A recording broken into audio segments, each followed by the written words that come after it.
14. சேனைகளின் கர்த்தாவே, உன் வாசஸ்தலங்கள் எவ்வளவு இன்பமானவைகள்! என் ஆத்துமா கர்த்தருடைய ஆவின் பிரகாரங்களின் மேல் வாஞ்சையும் தம்புமாயிருக்கிறது. என் இருதயம் என் மாம்சமும் ஜீவனுள்ள தேவனை நோக்கி கம்பீர சத்தமிடுகிறது. என் ராஜாவும் என் தேவமாகிய சேனைகளின் கர்த்தாவே, உம்முடைய பீடச்சண்டையில் அடைக்கலான் குருவிக்கு வீடும் கட்டிவிழான் குருவிக்கு தன் குஞ்சுகளை வைக்கும் துணியும் கிடைத்தது. உன்னுடைய வீட்டில் வாசமாயிருக்கிறவர்கள் பாக்கியமானவர்கள், அவர்கள் எப்பொழுதும் உண்மை துடித்துக் கொண்டிருப்பார்கள். உண்மையை பலன் கொள்கிற மனுஷனும் தங்கள் இதயத்தில் சரியான வழிகளை கொண்டிருக்கிறவர்களும் பாக்கியமானவர்கள்.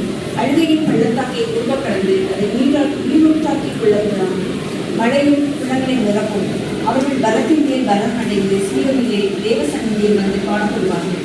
சேனையின் கர்த்தாவே, என் விண்ணப்பத்தை கேளும். யாக்கோபின் தேவனை செவிகொள்ளும். என் கேடகமாகிய தேவனை கண்ணோக்கமாயிரும். நீர் அபிஷேகம் பண்ணினவரின் இன்பத்தை பாரும். 1000 நாளை பார்க்கிறோம். இது பிரகாரங்களில் செல்லும் ஒரு நாள் நல்லது. ஆகாமியின் கூடாரங்களில் வாசமாயிருப்பதை பார்க்கிறோம். என் தேவனுடைய ஆலயத்தில் வாசற்படியில் காக்கின்றதையை தெரிந்து கொள்வேன். தேவனாகிய கர்த்தர் சூரியனும் கேடகமானவர். கர்த்தர் கிருபையையும் மகிமையும் அருள்வார். உத்தமமாய் நடக்கிறவர்களுக்கு நன்மை வழங்காவிடார். சேனைகளின் கர்த்தாவே, நீ நம்பியிருக்கிற மனுஷன் வாழ்க்கிறார்.